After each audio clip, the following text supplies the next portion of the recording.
Really good, very informative, very inclusive, and I love the live experiences that almost every speaker had. Definitely recommend. I'd happily come to another one myself. The fact that we've been able to network today has been amazing. There's been lots of opportunities to do that. Range of speakers was amazing. You're learning from experience rather than from assumptions, which is always brilliant. Many people don't really know the best way to support us. And if we can raise that awareness through events like this, that's marvellous. We've had a great time today and it's been really, really insightful. We've took a lot from it.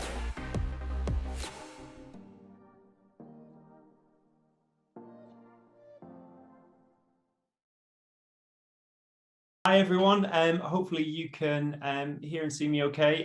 Welcome. I can see people are joining as we go, so as you join, very welcome. Yeah, nice to have you all here. A little bit of housekeeping to start with. You'll notice, first of all, that there is a webinar chat. I see Claire's just posted in that.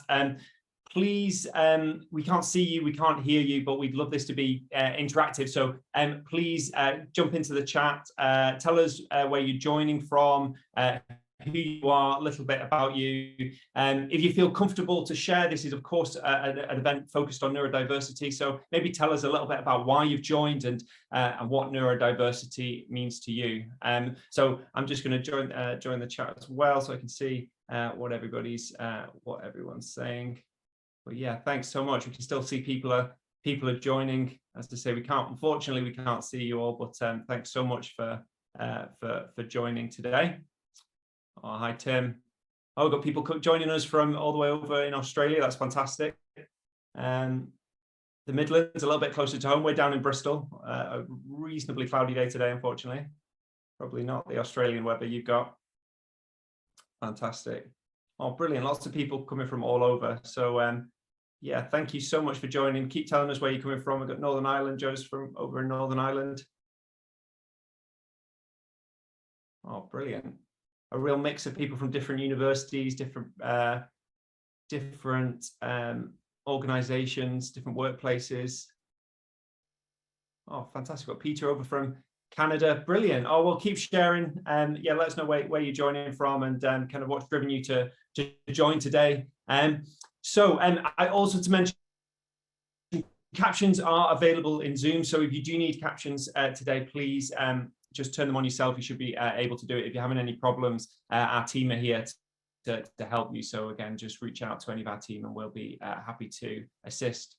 Okay, so whilst people are still joining, let's get going. So welcome again to this skills session webinar on neurodiversity. So skills sessions, what is it? Well, it's an event series run through Scribe, and essentially we're creating a space for education and knowledge sharing amongst those working with disabled and neurodiverse individuals.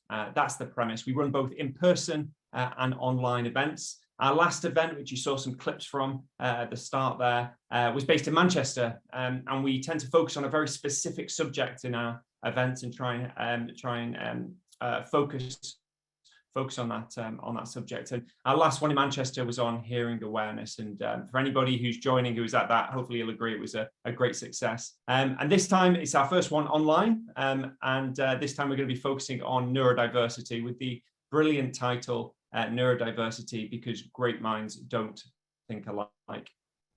So I said this event's run by Scribe. So who are Scribe? Well, I'm part of Scribe, so my name's Rich. I'm one of the founders and directors of the company. Scribe is an assistive technology company based out of Bristol. Neurodiversity is integral to who we are. So myself and the two other founders, Chris and Tom, we're all neurodivergent, and so are many of our team. And as a company, we spend every day working to support disabled and neurodivergent individuals to work and study more independently. So that's our MO. And we do this by building software.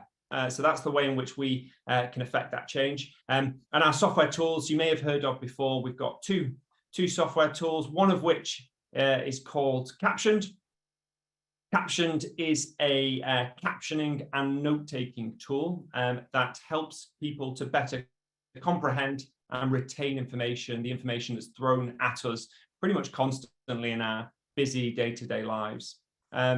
So that could be meetings, it could be conversations with colleagues, it could be learning material in educational settings. Essentially, we're all pretty familiar with the huge amount of information that's thrown at us, and for most people that can be challenging. And when you layer on a disability or a neurodivergent profile, it can become even more challenging. So our software basically is designed to help support in those environments, and it's a tremendous value to a wide range of people across both education and the workplace, especially those with different disabilities, or, as I say, sort of neurodivergent profiles, all the way from those who are say deaf or have hearing loss, who may find it difficult to comprehend what's being said, to those who are maybe dyslexic, have ADHD or ASD, who may have actually very similar difficulties finding it hard to both comprehend information, focus, or retain information.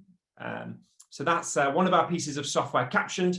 And our other one is called TalkType, which is a dictation tool helping people to convert their thoughts into text and get things down on paper. Again, something that people with a wide range of people even find very challenging for a wide range of reasons.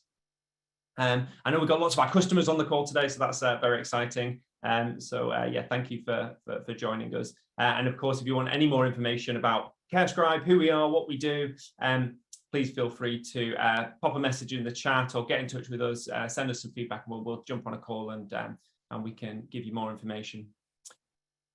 Wow, well, the numbers keep on climbing. So yeah, that's fantastic. Keep sharing kind of where you're coming from, and a bit of information about you. That'd be fantastic. It's great to see the chat's already very active, so that's brilliant. Other bit of housekeeping, we've also got a Q&A tool that's built into Zoom, which you might be familiar with if you've been on Zoom before. But as we go, if you've got any specific questions you want answers to, please pop them in the Q&A. Our team's on hand, so we're going to be keeping an eye on things in the chat that maybe we can drag over to the Q&A, but we'll go through that and we'll try and answer as many questions as we can. You can also upvote questions. So if you see another attendees put a really good question forward and you think, oh, I want an answer to that, then please just click and upvote that, because we can then try and get through as many as we can in a priority order.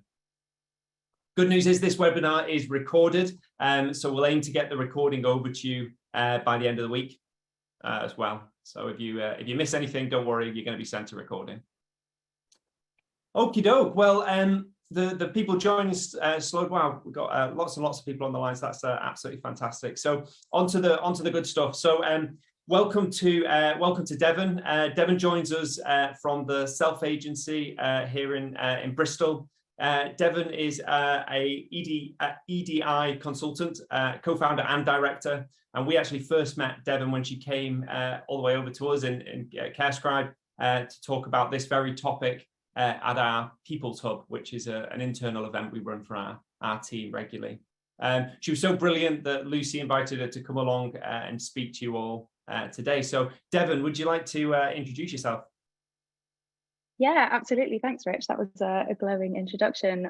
Thank you so much for having me here today. It's great to get to work further with Scribe, but also all of our lovely participants today. So thanks, guys, for logging on. And yeah, do please share in the chat any thoughts or any questions in the Q&A. We've got loads of knowledge and a real mix of individuals with different lived experience and professional experience on the call today. So the most that you can share, that would be great, so that we can learn from each other as much as just hearing Richard and I talking to you guys. We really want to hear from you as well, so thank you for that. I'm going to go ahead and just share my screen now, so bear with me one moment. Okay, so yeah, we're here to talk about neurodiversity today, and yeah, we have the title here of Great Minds Don't Think Alike, which I think is really key when we start to talk about neurodiversity for many reasons. When we look at innovation and progression, neurodiversity is really at the forefront at the moment. So that's where we've gone with this name. I'm also the neurodiversity champion for Bristol City Council. So we're looking at upskilling a lot of Bristol companies around neurodiversity and making them aware of how neurodiversity can really help their productivity, help their bottom line, but most importantly, how they can use the neurodiversity model to best serve and look after neurodivergent individuals who unfortunately in the past have been overlooked. And so with things like culture adaptations and some of the fantastic tech that's coming out of companies like Scribe at the moment, we're seeing a much brighter future for neurodivergent individuals. So the first thing that I'd like to touch on around neurodiversity is a bit of the language, because we've already used a couple of those words at the moment that sound a bit similar, but also can be a bit confusing. So I'm going to just take a little bit of time here with this wonderful slide from the WI, who are having a big movement in recognizing ADHD and autism in women and girls. And they've created this beautiful slide in order to help us understand some of those differences, particularly in the language. So we can see here that a neurodivergent person here in the top left-hand corner of this slide might be somebody with a diagnosis, or importantly, somebody that self-identifies as having ADHD, OCD, autism, dyslexia, and about 200 more kind of identifiers there. We'll touch a little bit more on what some of those other conditions or identities can look like. But for the purposes of explaining the language, we're just going to take these four. We can see here in the next slide along that we've got somebody that might be considered a neurotypical person. Now, when we use the word neurotypical, I like to stress that we're normally talking about the expectations within an environment, rather than ever believing that any brain could be neurotypical. If we could fully realize the neurodiversity model, we'd see that everybody has a different brain, and we might not have a need for language like neurodivergent or neurotypical. But for the purposes of processing and progressing the movement of neurodiversity, these terms are useful now in terms of us explaining. So a neurotypical person might have the traits or behaviors that we might typically expect as an institution or an organization, from our staff, our students, from anybody incoming, what we might typically expect them to behave like, how we might typically expect them to process things. If people are getting on board with that and that's really working for them, then we might refer to that person as a neurotypical person. If we had a group altogether of people with just ADHD, we wouldn't refer to that group as neurodiverse, because we'd have lots of the same brain. And if we were talking about this in relation to biodiversity, for example, we might be looking at a garden. And if we had a garden full of sunflowers, we'd know that there wasn't much biodiversity in that garden. We've just got sunflowers. But when we start to look at a garden that has sunflowers, roses, bluebells, daffodils, daisies, other plants you can think of, we start to look at a biodiverse garden. And that's the same with our brains. When we start to look at a group of people and respect and value the differences between everybody's brains, that's when we can start to see that any group of people is neurodiverse. So we see diversity within a group of brains, but we might see divergence in just one brain, when that person is perhaps differing from the typical expectations. When somebody's coming into our community, our organization, our institution, and perhaps they're not behaving in the ways that we might typically expect, or they're not processing the environment in the way we might typically expect, that's when we might be looking at a neurodivergent individual. So I'm hoping that description makes sense. And we're going to stick now with a bit of our garden metaphor as we move on to talk about the neurodiversity model as a whole. So as we can see here, there are even more identities and diagnoses than we can see on this slide here that come under the umbrella of neurodivergent. But here are some of the common ones that we might see. And one of the main things we can notice here that makes the neurodiversity model differ from the traditional medical model is that instead of underneath there being a list of symptoms or difficulties, deficits, disorders, we start to look at these differences on an asset-based in an asset-based way, right? So we're starting to focus about what's strong in people with some differences and not what's wrong with them. So if we just go back to our garden for a second, and we imagine that we did have, this time, let's imagine we've got a garden of roses, and we've introduced a sunflower into our garden. So first of all, we're not going to start telling the sunflower, we're going to say, oh, you know, you've just grown a bit tall. So that might be, you know, a growth disorder. Or, you know, you seem to have yellow petals rather than red petals that we were expecting. So we might see that as a red color deficit, right? We can appreciate the sunflower for what it is. And that allows us to go one step further. That allows us to appreciate that maybe the sunflower needs different light, different soil. Maybe it needs a trellis in the corner in order to grow and thrive. So we can't just give our sunflowers the same care, the same nourishment, the same sunlight as our roses, because they're not going to be able to fulfill their potentials as beautiful sunflowers. We have to provide the sunflower with what it needs in order to be able to grow. The next step is that we have to value the difference of the sunflower. So we can provide it with all of its wants and needs and get it all set up with its reasonable recommendations, reasonable adjustments. And then the next day we might come back and we might say, well, look, we've given you all of these different adjustments. We've given you your trellis, but we can see that you're still not looking like a rose. Where are your rose petals? We've given you what you need. Why is that not happening now? But as we can appreciate, until we start to value the sunflower for its different kind of beauty, or for its sunflower seeds or sunflower oil, and the amazing products that can come out of it if we value and nurture it for its difference, then that sunflower really isn't a productive and valued member of our team. We're accepting the sunflower into our garden, but we're perhaps not making it belong. We're accepting the sunflower as a member of our team, but we're perhaps not valuing it for its differences. So we can have diversity within our teams. We can tick some boxes and build them up this way. But until we start to really value the differences of people in our teams, those differences are no use to us, because we get people masking or not being able to have the space in order to let their differences grow and shine. And difference is what starts innovation. Difference is what drives progression. Difference is what's going to make your team be well and stand out in a crowd of teams that maybe have been doing things a particular way for so long. We start to introduce the value of difference, and that's where we can see some growth. That's where we start to see the innovation and the progression of the team. So before I move on from this slide, hopefully you've all had a bit of a chance to have a look around and read some of the positives underneath some of these labels that are so traditionally stigmatized and discriminated against. I just wanted to point out a couple here that might strike you as unusual to find when we're talking about neurodiversity. So we've got one here at the bottom, acquired neurodiversity. So this is really people that may have been through a trauma in their lives, a physical trauma that's changed the way their brain thinks, an emotional trauma that's changed the way they process the world. This could be a big childhood trauma that's going to affect this person the whole way through their lives, or this could be a recent bereavement. But we can all appreciate that when we're going through some of these really tough life events, that actually we are processing the world in a different way.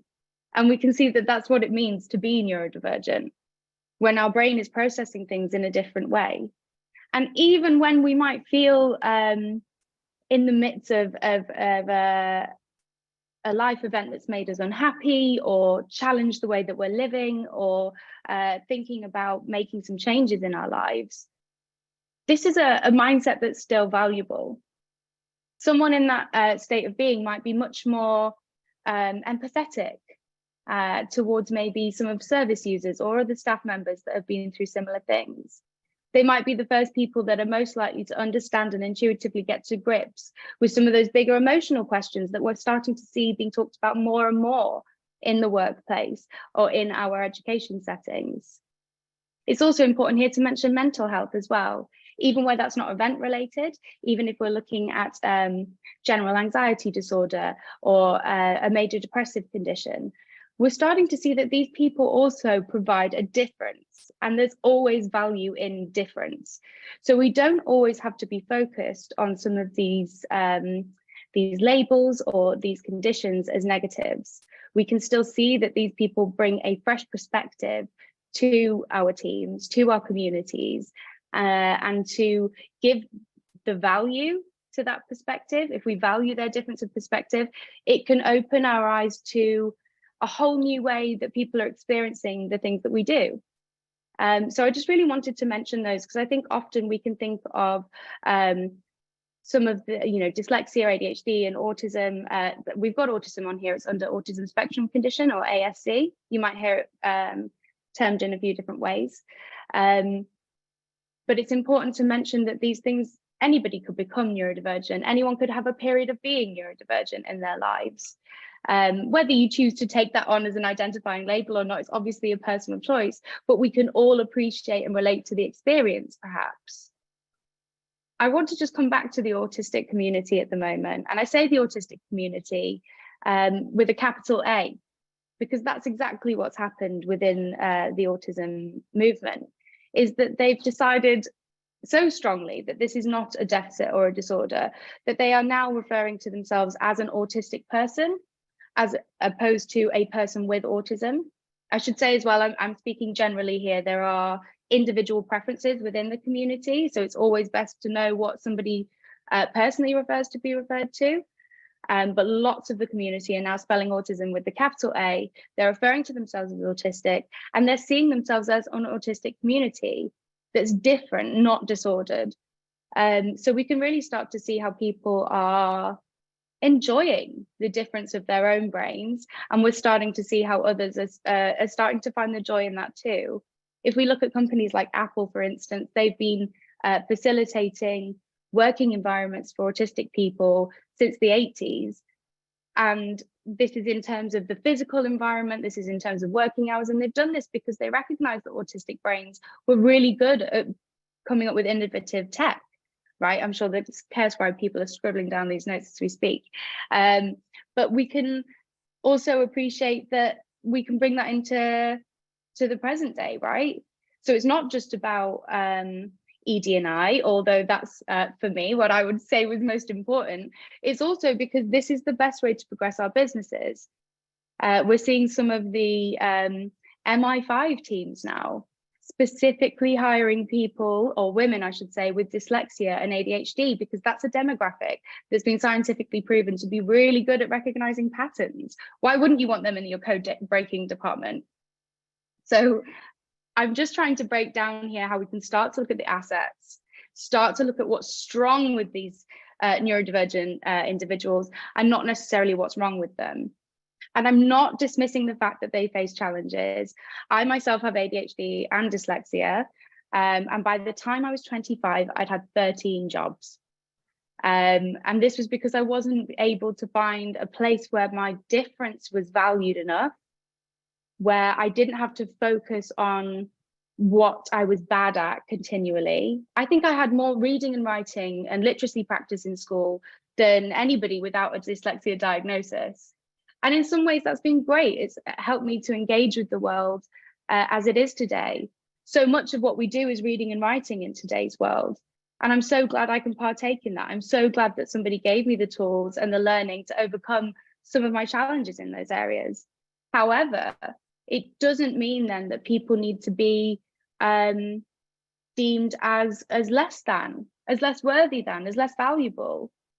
Because actually, as we're starting to see more and more, things like dyslexic thinking movement are starting to be real assets. So I just wanted to touch on that and talk about how the neurodiversity model is really focusing on people's strengths and their assets, as opposed to a list of symptoms to be treated and cured. So here we have our Spiky profiles. Just excuse me one. Sorry, it's a bit dry in this room. I'm just going to talk for a minute about Spiky profiles. So here we can see along the bottom axis, we've got cognitive abilities. So those are things like analytical thinking, social and emotional intelligence, visual thinking. We've got a few on sort of data or arithmetic analysis. So all sorts of different things, all sorts of different skills that our brain performs. And what we would normally see on a typical profile of someone's cognitive abilities is that their abilities would tend to trend in the same line between easy and difficult for that individual. So we can see here sort of the green tealy coloured line that falls in the middle of that graph That's how we would normally tend to see someone's plotted cognitive abilities, with little disparity between the ability in each cognitive function. What we tend to see with a neurodivergent individual is a spiky profile. So that means that some cognitive abilities can be performed with great ease, while some cognitive abilities are greatly difficult in comparison. So it's important here to mention as well that we're talking about the difference between easy and difficult, as opposed to the difference between can do and can't do. So there's a lot of dyslexic people out there who are, well and above capable of writing a fantastic essay. It might be, though, that writing that essay is the one task of their year that's going to drain them of their energy. It might be that the anxiety around that, having considered all of the micro traumas that a dyslexic person might have faced at school, which, by the way, a neurodivergent person is likely to receive 1,500 micro traumas at primary school alone. So that's things like being called stupid, not good enough, not applying yourself, those kinds of things, attacks to someone's personal character. And they receive up to 200 times more criticism through their school education. So when I talk about the trauma that someone with dyslexia might arrive at the task of writing an essay with, you can understand how that lived experience might provide a struggle for them in that instance. So that's one of the other factors that can make these tasks so difficult. We might not see, though, that same person with dyslexia has a completely below average reading and writing skill. Someone with dyslexia might have a perfectly average reading and writing skill, but as we can see here on the spiky profiles, it might be that actually it just doesn't fall in line with their other skills. Their other skills might well and above exceed the average for the nation, but because we see that their reading and writing, there's this big disparity, that's what would make this person a dyslexic individual, where we see a spiky profile. So spiky profiles are perhaps one of the things, or one of the only things, that all neurodivergent people might have in common. So there's lots of difference within the neurodivergent world, but having a spiky profile might be one of the things there that bands us together. We all have tasks that we could perform with great ease and some with great difficulty, with a great disparity of ability between the two. So I'm wondering if anyone on our call might have any things where they think that this might relate to them, which I would come back to. I'm just pulling up the chat here. If anybody wanted to drop in the chat any thoughts they had around things that just tend to drain them. It might not be something that you necessarily have to do often, but when that job comes around in your calendar, you're sort of thinking, oh, can I put this off? Can I leave this till the end of the week? This is just feeling like a mammoth mountain. So Jennifer's just putting up here, definitely time management, but meeting new people is easy. Exactly. So we might see that. Oh, sorry, I've just managed to click through there, looking at the messages. There we go. We might actually see that someone is great in meetings. They really want to go and meet new people. That verbal introduction, those networking skills might be really strong. But yes, getting yourself out of the door in the right time, being able to break down analytically what needs to happen between waking up in the morning and the time that meeting is, that might be a difficult process. That might be the thing that drains us, whereas the meeting itself was what was exciting. I can see here as well, Claire saying that a noisy and bright office with interruptions is exhausting. Absolutely. So we might be looking at sensory processing here. Maybe we're talking about, and I'll talk in my own experience as somebody with ADHD, loud, busy, noisy places tend to exhaust me very, very quickly. So having things like noise cancelling headphones or noise reducing headphones, I can't believe I went through so many years of my life having to go home from gigs and parties early. Now I have these, it's something that I can stick with for a bit longer. So amazing. Oh yeah, proofreading. This is something that I've been talking about a lot recently, as I've had some applications to write and some proofreading to do. And I find it really hard to go through something I've written and not just rewrite the whole thing, creating twice as much work for myself. So sometimes having somebody else read that back to me, or some some text-to-speech recognition software to read back what I've written. So I'm negating some of these cognitive abilities. I happen to have quite strong verbal skills. So I'm using what is one of my assets, strong verbal skills, to overcome a challenge that I have being a neurodivergent person, which is reading things to proofread them, right? So we can use somebody's assets in order to overcome some of the challenges that they're having. It's some really great examples coming through here. Thank you so much for sharing, guys. This is like super valuable. I'm going to go through a couple more before we move on. I would love to kind of chat with everyone about their different Spiky profiles, because this is very exciting. Yeah, someone else is using the text-to-speech to read it back. Thanks, Susan. And can tolerate some environments if I have special interest in, but not if I'm not in. Yeah, absolutely. I think those sensory things can really be about the feeling that they create within us. And if it's something that our brain is naturally interested in and invested in, we can sometimes like really welcome all of that sensory input, right? However, when we look at an environment that we don't have a positive relationship with from the beginning, or maybe a relationship of boredom. Yeah, I've said that, like sometimes we're really bored at work, right? But for somebody with a sensory processing that's a really strong and sensitive sensory processing system, it might be absolutely intolerable to be sat for hours listening to something that we're just not interested in. That might create such emotional dissidence between us and our environments that it's almost impossible to stay there. Amazing. I'm gonna move on to the next one, although I've just seen Mark writing here, can't provide concise answers, tend to over-explain. And I think I could totally go into this with all of our chat that we've got going on here, because there are some just fantastic answers. So thank you so much for sharing, guys. I really appreciate that. And hopefully we can tap into those conversations a little bit more in the Q&A at the end. Right, let me just move on here. So lots and lots of you will be, if not all of you, will be familiar with this pyramid. This is Maslow's hierarchy of needs. So we tend to be working across the board all times. There's a bit of a myth about us starting at the bottom, and then once we've got those sorted, we can move on to the next rung of Maslow's ladder. And that would be quite nice. That would mean like that we only had to deal with one thing at once. But as you're probably all aware, we have to deal with loads of things at once, right? We have to think about what we're having for dinner at the same time as we have to be thinking about you know, the next lot of bills coming in. At the same time, we have to be thinking about how well we're looking after our friends and family. At the same time, we're thinking about our own perception of ourselves and our bigger goals and plans for the future. So we can see these needs tend to come at us from all directions all the time.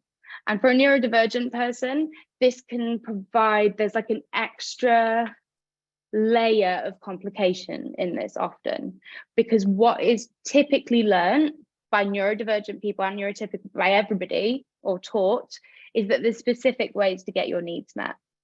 And for lots of neurodivergent individuals, these typical ways of getting your needs met just don't work.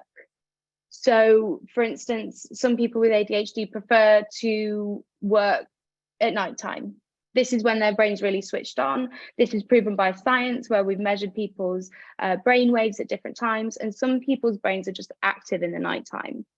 But you can understand, if you've gone through society as it is today, that might take you a long time to learn and accept about yourself, because everything's set up to run in the daytime, right? Schools set up to run in the daytime, universities set up to run in the daytime, and the majority of jobs are set up to run in the daytime. So not only might it take somebody with that difference a long time to learn that the reason they're so tired is because actually they are staying up all day and all night, they might try and amend that behavior in themselves or try and change that way that they're meeting that need. And it's only when they themselves and society can accept, oh, hey, this person just needs to do half their work, you know, when the rest of us have gone home, and it will get done, and we can trust that that's just the difference that this person has, then we can see when some adaptations are needed, that person can have their needs met. The same goes for things as simple as water and food, as we have on here. right? A neurodivergent person, this is something I struggle with myself. As someone with ADHD, I will forget to eat until the sensory input of hunger is so strong that I'll eat anything, basically. So that kind of trigger in people's head of maybe getting things prepared and ready earlier on in the day isn't a factor, and we can look up at the clock and see that we've missed lunchtime completely, right? And now we're expected to stay at our desk and not be taking a break at 4 p.m. or whatever that time is. And we can also see how some organizations might begin to exploit individuals maybe with hyperfocus. So we might see somebody with ADHD or autism, contrary to popular belief of having sort of an attention deficit, as somebody mentioned in the chat earlier, when a topic or a piece of work has sparked an interest, somebody with ADHD or somebody with autism or anybody with that kind of hyper-focused tendency might be able to sit and do an awful lot of work in quite a short period of time with no breaks. And that for some companies is really exciting. But do we need to be watching that these people aren't then missing out on getting some of their physiological needs met? I'm going to talk about the safety needs and the love and belonging in one package. So we talk a lot at work at the moment about psychological safety and creating a place that's psychologically safe enough for people to disclose about their personal lives or their emotional state, or perhaps even their diagnoses and labels. So as employers, we can often think quite strongly about how we'd like people to disclose and tell us as much as they possibly can so that we can provide as much help as we possibly can. This actually goes against the advice that most neurodivergent people will be getting from their support groups, from their psychiatrists, from their GPs. This is all about not being discriminated against. And as you've all come along to this webinar today, I'm sure you are not the people with the discrimination, but maybe you can recognize that there are companies out there that would discriminate against somebody for being autistic or having ADHD or dyslexia. They may think that that makes that person not able to do the role that they've applied for. So people are reluctant to disclose before application. And then, as we've talked about before, when people have been through such a wealth of trauma and a lack of belonging, maybe in any situation or community they've been in before, they're going to need a bit of time for that psychological safety to build up. One of the best ways for us to expedite that and increase the psychological safety is to be vulnerable as the people in charge. So if there's a power dynamic going on in your relationship with your team or the community that you're serving, if you are managing them, or if you're teaching them, or if you're the person that's there to provide the service, then we can be really brave. We can be radically compassionate and go out there and say, hey, do you know what? I really struggle to make sure that I eat lunch every day. Sometimes it gets to 6 p.m. and I'm starving, and that's because I'm not looking after these needs. If we can share our own experiences about how our own brains function in a space that's not always optimum, that's not always positive, that sometimes is something we're struggling with, we start to offer out the idea to a lot of other people that are hearing us demonstrate that this is a safe space to share, that I'm going through similar things, that I'm a human and you're a human, and we're going to go through these things together. So the more open and honest we can be about our own experiences, the more open and honest other people can feel about their own.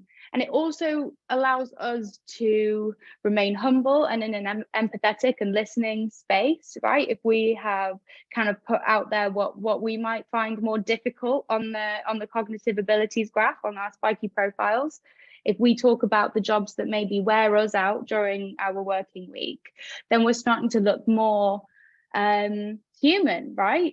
We're starting to look more whole in our workplaces, and we're beginning to dispel some of this myth that we can leave our emotions at the door, that we can leave our personal lives, our family lives, and separate them somehow. God, wouldn't that be lovely? If you could pull those bits out and put them in a box, I'm sure we all would, but actually you can't. We're really just pretending. And neurodivergent people, maybe the most. This is when we talk about masking. And this is where we talk about people maybe never having felt that sense of belonging before. For me, I was diagnosed with dyslexia when I was 7, which quickly turned into me being a bit of a problem for the staff at my school. The day I got my assessment, I was put in the bottom sets for all of the classes, science and maths included, which were my favorite at school. And I was told that I was educationally subnormal, were the words that were used at the time. And I am very lucky that my mum was a wonderful human and told me that actually it just meant that my brain thought differently, and that was a fantastic thing and not a deficit or a disorder.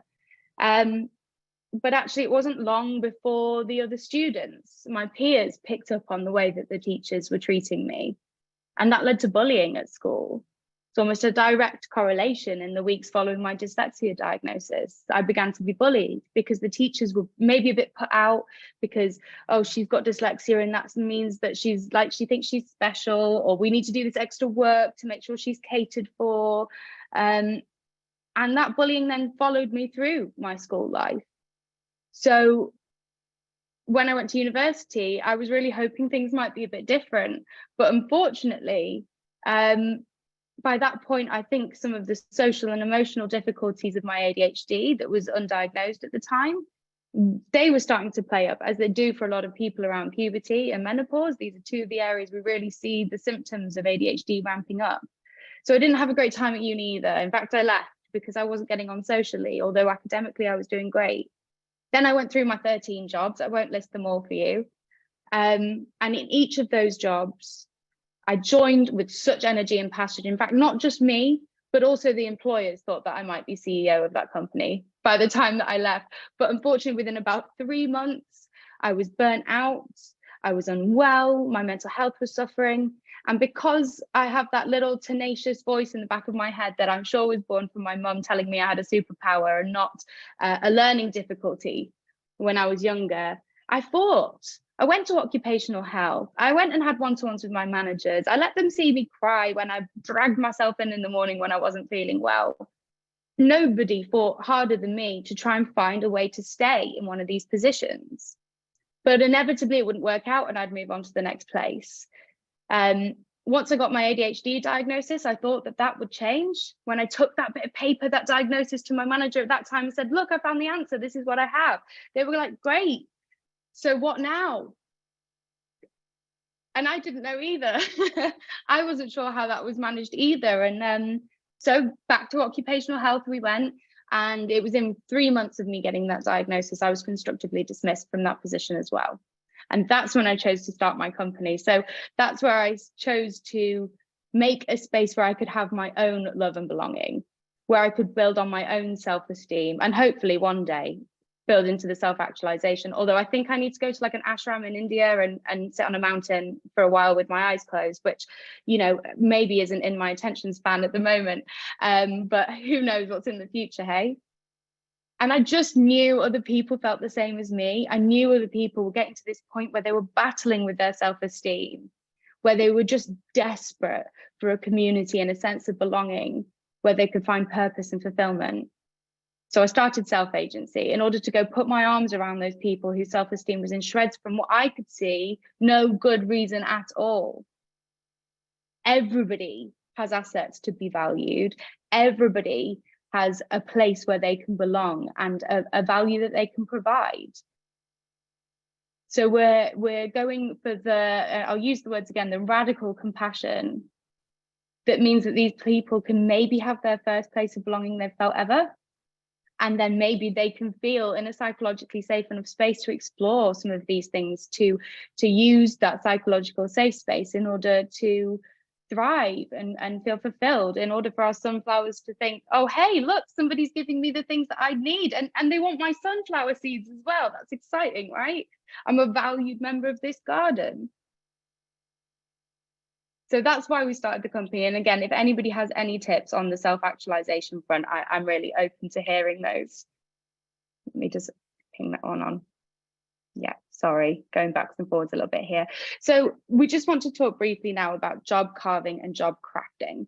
So these are what you might have heard of before in terms of reasonable adjustments. Now, reasonable is a debated part of that phrase at the moment. What's reasonable? Somebody pointed out to me that this is reasonable, that this is for people who are able-minded or able-bodied, and that it might have some ableism within that.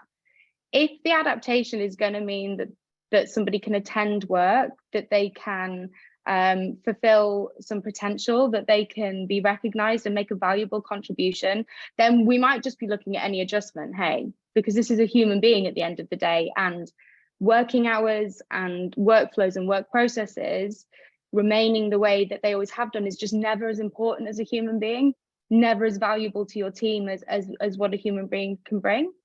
So we start to look at job carving. Let's talk about that first of all. So it's top-down management driven. So that means that management have to demonstrate and to actively be involved in adapting processes and physical workplaces.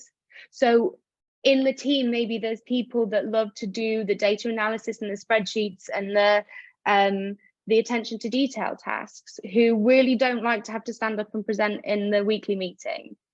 Is there a way that that role can be split differently so that the person that loves standing up in front of the weekly meeting but doesn't like the spreadsheets, like, is there a way that we can share the workload based on people's strengths rather than based on the flow of the work? Can we base it on the flow of people's brains? Can we give more of a task to somebody that they're finding easy and enjoyable, where they're going to be more productive, rather than taking up half of their week with one task that's on the difficult end of their cognitive abilities, that's going to slow them down, particularly when we see that if we do the Spiky profile of our whole team, we have all of those cognitive abilities within the group. So that's what we look at when we're talking about job carving. We're talking about what someone's role could physically entail and what the workflows and processes around could be shaped like in order to best support the people.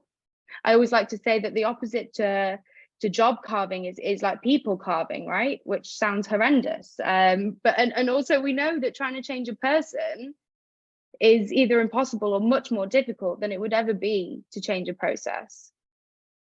Job crafting is some of those some of the things that people brought in earlier. I noticed, like, about the space that you need to be in. So it's driven by the individuals themselves. So it might be something like taking yourself to a quiet space to do certain types of work that you need to do. It might be noise cancelling headphones.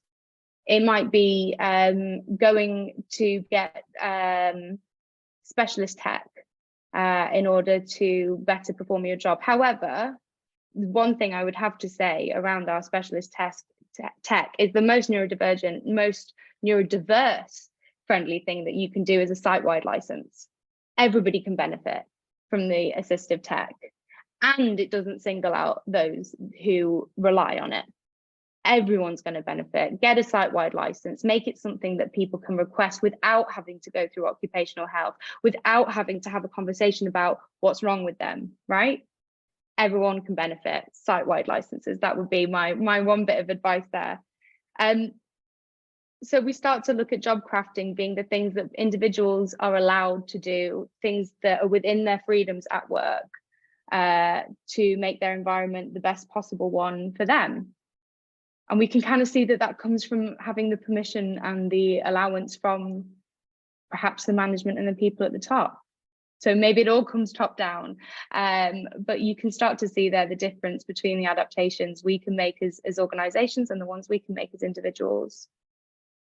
Our Spiky profiles really help us to get to grips with this as well.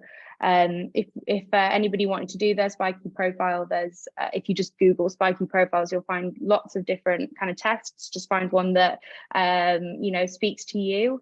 And we can start to maybe think about, like, oh, so that's why when these tasks happen, you know, I'm finding myself really stressed on those days. Maybe I just need to be in a quieter environment, or maybe that's what I'm going to do on my day where I work from home. So it can really start to tell us things about ourselves, neurodivergent or not. It can really start to show us why maybe our weeks go the way they go. So thank you so much for coming to the presentation. I think we're going to move on to some Q&As in a minute, but it's been great. And thank you for all of your, I'm just reading through again some of the chats here. You guys have been fantastic. So thank you so much. I'm going to head back to Richard, who I think is going to do our Q&A for us. So let me just stop sharing this. Hi, Richard, you're back again. Nice to see you. Yeah. Oh, thank you so much, Devon. That was amazing. Yeah. Thank you for both educational and for sharing all the your personal story. Is fantastic. And thank you to everyone in the chat, for sharing your sort of bits of your personal stories. That's fantastic. And yeah, I think, as you said, Devon, the more people are willing to share, the more it kind of creates a safe space for others to do the same. So and that was very evident in this in the webinar chat. So thank you for doing that. If people have questions, can you pop them? If you can, pop them in the Q&A section, which you can get at the bottom of your screen, and we can pull them up and we can chat about them. I know there's a couple there already, which I'll get started on. So Kat asks, what's the best way to support an employee who is neurodivergent brackets dyslexia and ADHD? So any suggestions that you'd sort of throw in there? Yeah, absolutely. So first of all, I think it's important to say that with all employees, but particularly neurodivergent employees, the best thing you can do is get really brave with having what may be typically looked as difficult conversations at work. So it's being willing to put in the time in order to provide that psychological safe space where someone can start sharing with you. There is also, if this is already disclosed and they're kind of in a place of exploration themselves, I'd say fundamentally the best thing that you can do with somebody that's maybe got ADHD at work is providing that flexibility, showing them you trust them, and saying things like, I'm going to allow you to work from home and come in on your own schedule, as long as that's meeting certain parameters, or you're always welcome to go and use this quiet space within work, giving them that flexibility. But you have to give that flexibility with the trust at the same time that this person wants to do their role and they're going to fulfill that. So giving them the flexibility to figure out and maybe explore what environments are going to work best for them. But yeah, I'd look at the environment first. But I'd be interested, Richard, you've got some wonderful tech that goes on here. How has that helped you maybe or other people? I've a not too dissimilar story to you, Devon. I'm dyslexic and was diagnosed probably very, very last minute in my kind of sort of main school education. So I was kind of doing well in some areas and failing in others. And then I got human support initially, that basically enabled me to get my GCSEs, get A levels, and eventually that human support at that point got me all the way into medical school. And it was actually medical school I started to also use tech, and it was that combination of tech and human support which has kind of helped me. So for me, note taking's been a big thing. So I've really struggled to stay focused and retain information, and that's one of the reasons we started building Captioned to support with captioning and note taking. But other areas, for instance, I really struggled, which would have has massively hindered me in the past, is public speaking. I was unable to speak publicly for a very, very long time, and I think that actually stemmed from being asked to read out loud from books in school, and I just couldn't do it. I just couldn't read at the pace in which to be able to talk in class, and I found it pretty awful, and that gave me this very big complex. And that was human support that got me kind of through that. And my life would be very, very different if I couldn't talk publicly. So I think it's that combination of human and tech support really that the two complement each other. There's lots of things out there, including the products that Scribe build. Yeah, absolutely. I think that human support can allow us to get to the space where we're open to the tech support as well, right? We can start to see it not as a disorder or a deficit of ourselves. So it's not something we're just beating ourselves up at and saying we need to work harder, we're just being lazy, get on it. Actually, we start to think, oh, well, this is just a difference my brain has. I'm amazing at some other things, so let me get the assistance in on this end. Yeah. Absolutely, and we're very lucky in this country that there is funding available for lots of things as well. So I know there's been mention of access to work, and of course there's the disabled students allowance as well. But there are methods in place to sort of help with the burden of costs. Eleanor's asked, how do you deal with the with psychological needs after the work day? So sometimes it can be draining, and you use all your energy at work, and then you finish work and get home, and you feel burnt out just by what, say, neurotypicals may find, you know, a normal working day. So there's like a dual part of this, isn't there? These are obviously some tasks that you're doing within your day that are on the difficult end of your kind of cognitive function, and what you're talking about here is like physical recovery you've got to go through when you get home. Now, I would say that you have a choice here. Is this work something that's super meaningful to you and you want to do anyway, even though it's draining you and making you tired? And if so, have an agreement with your employers. Look, I work really hard on these things, but it wipes me out. I need the space when I need it in order to go and relax and recover, so that you're not getting into a burnout phase, so that you've got this kind of like, right, 4 days on, 3 days off, or whatever kind of model would work for you, so that you've got that recovery time built in.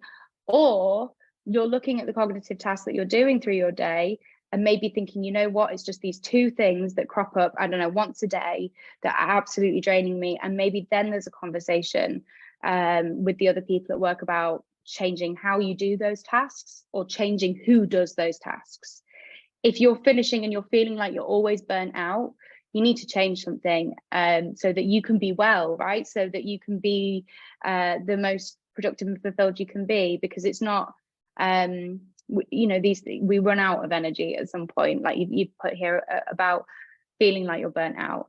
But some of the actual tools that I use like a lot of TV comfort programs that I find emotionally regulating, weighted blankets, having a nice environment. So those are some of the things that I might use. But I would have a think about how your working day looks. Do you need to factor in more recovery time, or do you need to factor in that somebody else needs to be doing the tasks that are really burning you out? I think probably we've got probably got time for just one more very quick question. Looking at the other end sort of things, it says, one thing I'm always, this is from Nicola, one thing I'm always keen to advise my clients on is how to adapt their hiring processes to attract those who are more, who are neurodivergent. Do you have any examples of this that you can share? Yeah, if you've got a brief answer, that would be fantastic. Yeah, absolutely. So we provide neurodiversity training for companies, so always send them my way. I'm really happy to talk about running any training programs for people. But what I would say in terms of recruitment is word of mouth is always going to be your best friend. So rather than getting people maybe to focus on their recruitment process, get them focused on having a fantastic place for neurodivergent people to work. Get them focused on this being such an attractive place for neurodivergent people that neurodivergent people start talking to neurodivergent people, and that those recommendations go down the line. Otherwise, unfortunately, what ends up happening is that you have some companies who have a fantastic recruitment and L&D team that maybe onboard people and do their onboarding training, and neurodivergent people are living it and loving it. And then things go south very quickly when they hit their kind of day-to-day working team. And that kind of press, I mean, like, I don't name drop any of the companies that I've worked from in the past, but as you can hear from my experience, somebody with ADHD is unlikely to go and work for any of the companies that I might have worked for. So the best thing you can do in order for the clients to have the best attraction to neurodivergent people is to be a great place for neurodivergent people to work, not just a great place for them to be hired. It's always about asking and opening it up as well. So rather than maybe on the hiring process, maybe rather than saying, can you disclose if you've got any disabilities or access needs, or which of these do you have, tick a box, maybe just saying, what's the best way that we could get to know you in an interview, right? And let them tell you in that way, in an asset-based way. Yeah. Amazing. Thanks so much, Devon. Well, we're right at the end of our sort of allotted time, so I think it's time to wrap up. So I want to say a massive thank you to Devon for coming along and giving us that talk, which was yeah, enlightening, I think, for many people. So thank you so much, and thank you to the huge numbers of you who've joined and for interacting and participating, because that's made this that's what makes these things successful.